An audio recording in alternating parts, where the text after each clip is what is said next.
Hola, bienvenidos a Mensajes en Tiempo de Cuarentena con el pastor Aldo Vega Garay. Agradecemos que nos esté escuchando hoy, 22 de octubre de 2020. El título del mensaje de hoy es La muerte de los hijos de Eli. Pero antes tendremos nuestro pequeño espacio devocional en el cual cantaremos un himno contemporáneo. Desde aquí en adelante empezaremos a cantar himnos que ya cantamos en la iglesia y otros que vamos a aprender para poder refrescar la memoria para el momento de que nos volvamos a reunir en nuestro templo, en la Iglesia Bautista Monterrey. Hoy cantaremos y le invitamos a cantar con nosotros el himno Venid, glorificad a Dios. Dios le bendiga.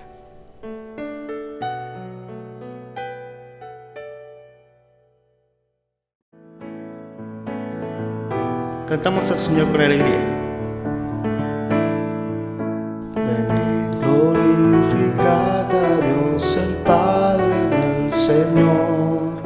En Cristo Él nos derramó su eterna bendición.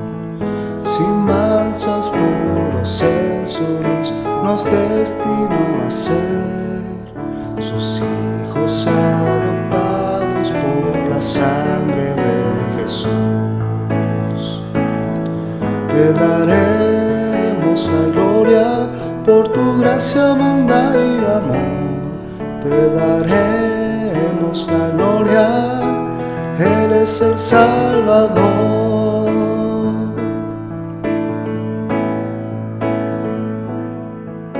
Venid, glorificad a Dios que en Cristo gracia da.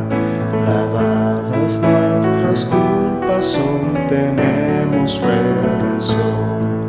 En Él Dios ya nos reveló su eterna voluntad, que sea Cristo el Señor, su plan se cumplirá. Te daremos la gloria por tu gracia, bondad y amor. Te daremos la gloria, eres el Salvador.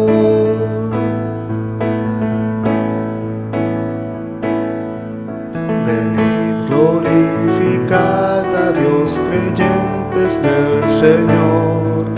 El sello de su Espíritu por fe tenemos hoy.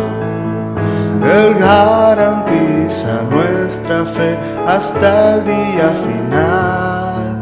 Nos uniremos a alabar a nuestro trino Dios. Te daremos la gloria por tu gracia, bondad y amor. Te daremos la gloria, eres el Salvador. Te daremos la gloria por tu gracia, bondad y amor.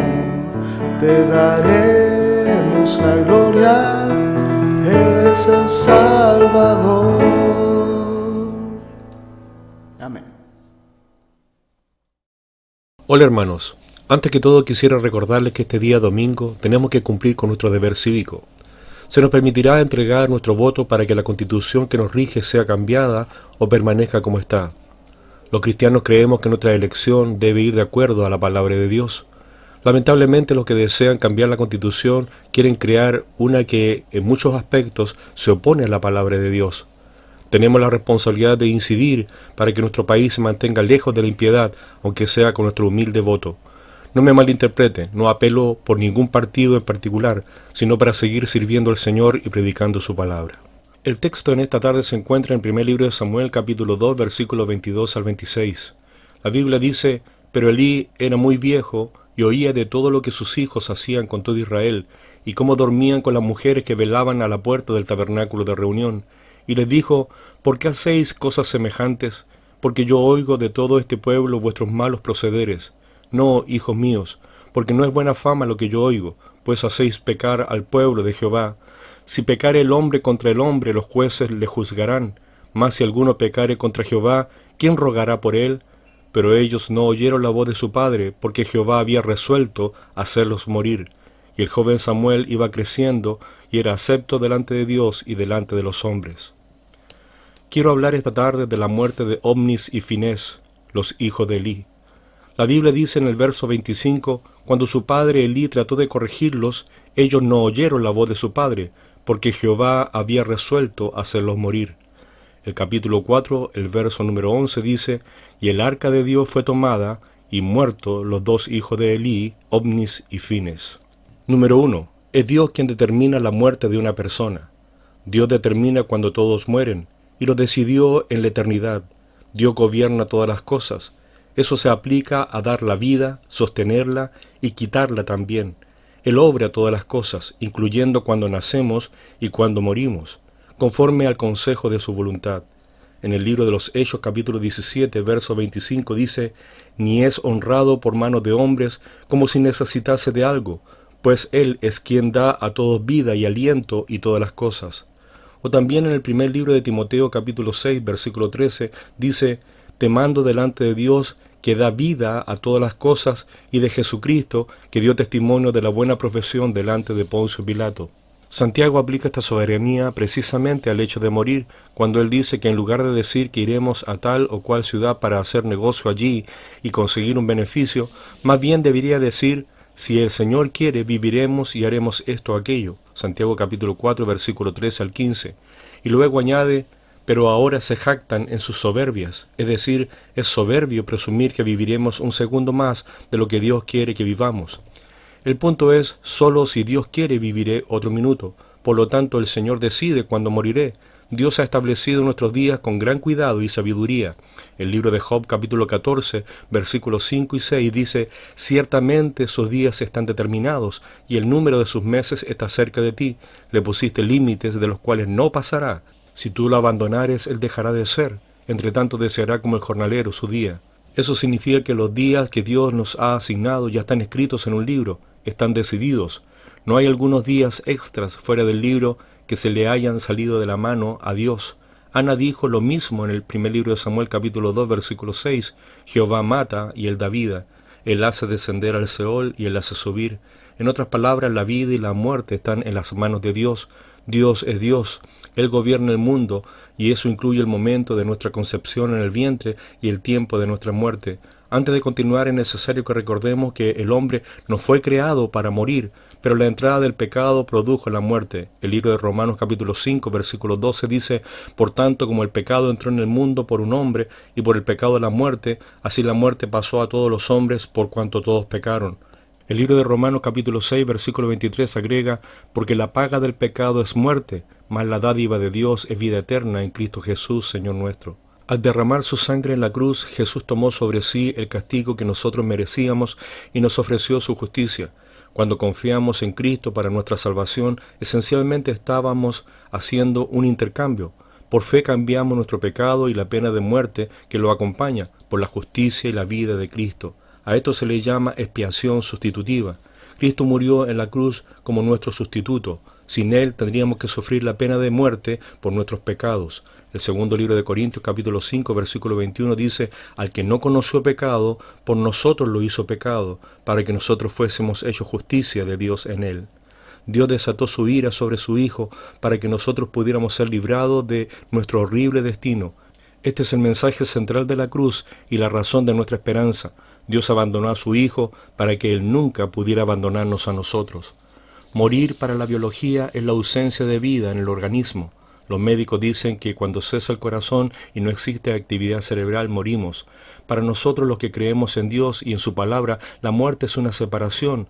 Dios nos separa del cuerpo y nuestra alma debe enfrentar la eternidad en el cielo o en el infierno.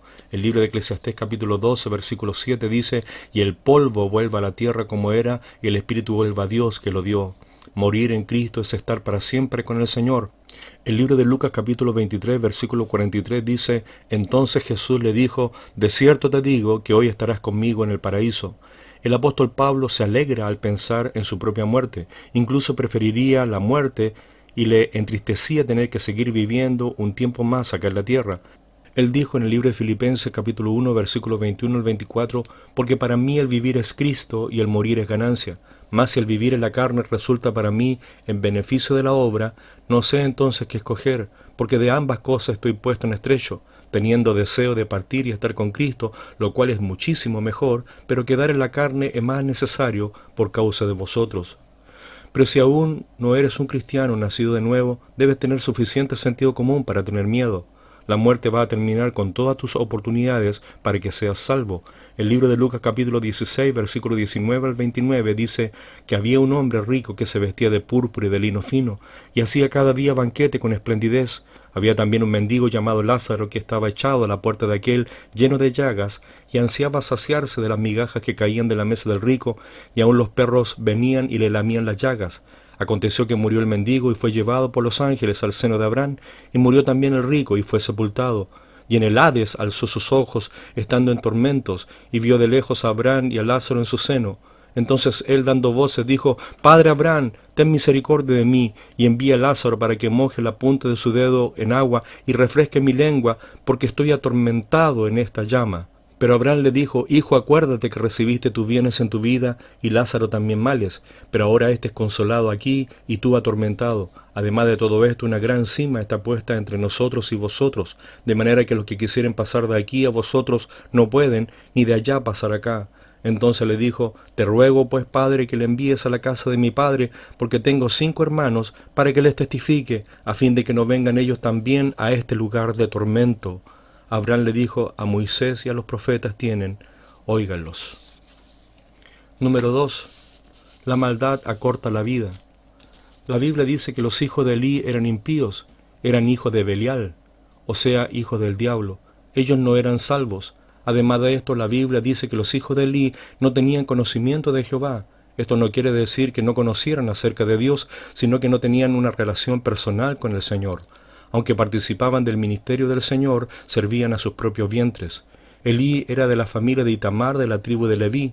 Como levita ejercía el sacerdocio junto con sus hijos, pero estos no respetaban la ley de las ofrendas.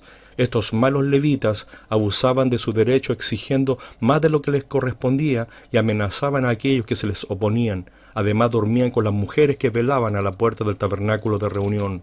Los versos 23 al 25 de nuestro texto dicen: Y les dijo, hablando Elí: ¿Por qué hacéis cosas semejantes?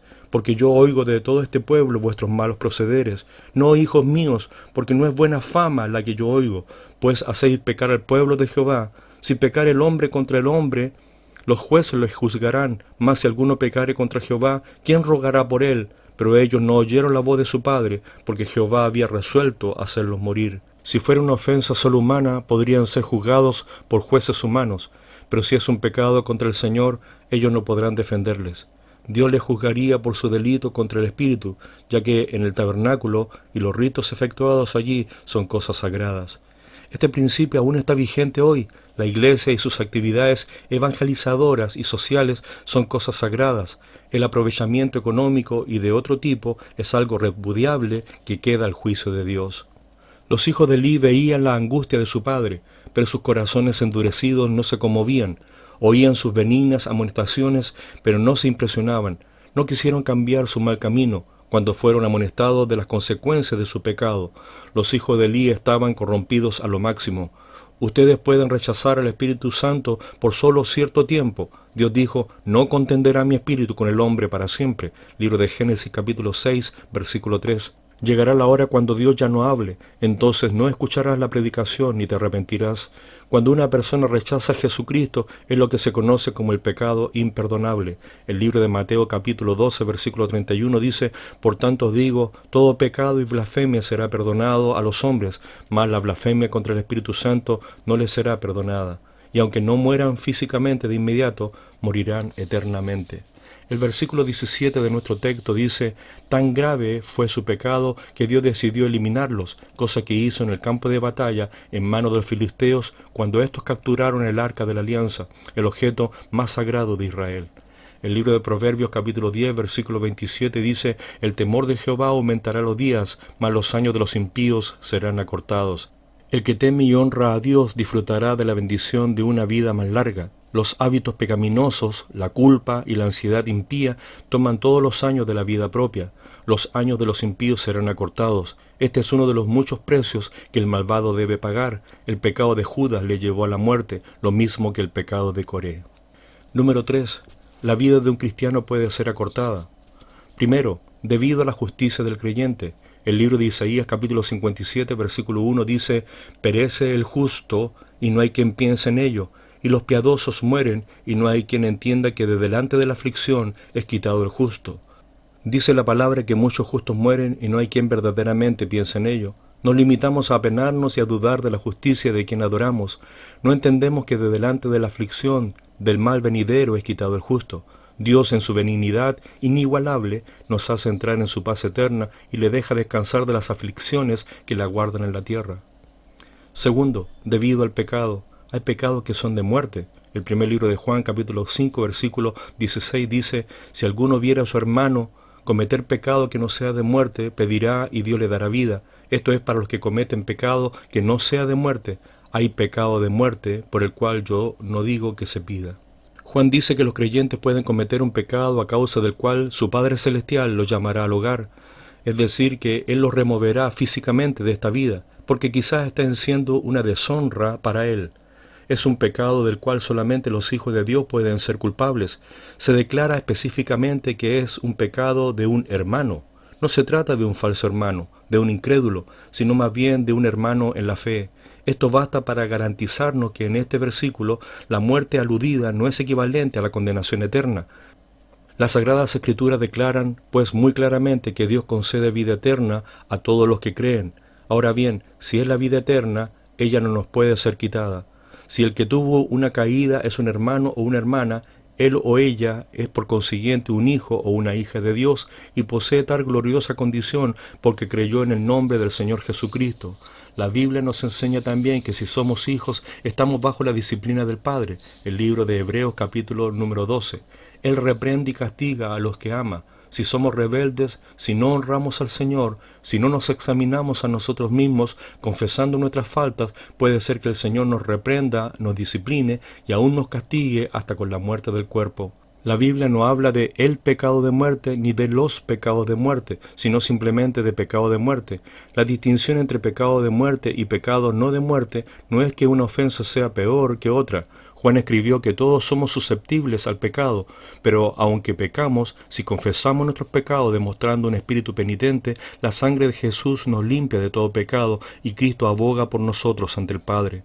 Sabemos que el Señor perdonará cualquier pecado que el cristiano confiese, pero hay un pecado que el Señor no perdonará, a saber, el pecado de muerte.